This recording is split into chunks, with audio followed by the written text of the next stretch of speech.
Sir আমার একটা question আছে। আমি শীর্ষক ঘোষ, আমি ভবিষ্যতে অ্যাস্ট্রোনট হতে চাই। তো আমার ম্যাথ, সায়েন্স, জিওগ্রাফি এই তিনটি সাবজেক্ট ভালো লাগে। আমার কোশ্চেন হচ্ছে আমার অ্যাস্ট্রোনট হয়ে গেলে তো ম্যাথটা বিশেষ জরুরি, সেই জন্য ম্যাথের কোন পার্টটা আমার বেশি করে কাজে লাগবে অ্যাস্ট্রোনট হতে গেলে?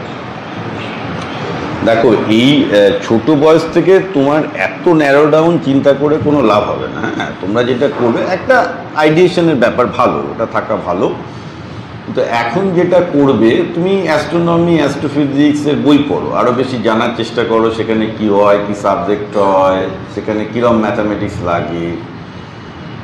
পাশাপাশি স্কুলে যে ম্যাথামেটিক্সগুলো শেখাচ্ছে সেটাকেও ভালো করে শেখার চেষ্টা করো। তারপর আস্তে আস্তে যত ওই যে স্যার যেটা বললেন, তুমি যদি ফার্স্ট প্রিন্সিপাল দিয়ে কিছু শেখো, দেখবে সেটা অ্যাস্ট্রোফিজিক্সেরই হোক বা অন্য যা কিছু হোক, তুমি কিন্তু শিখে যাবে ঠিক করে।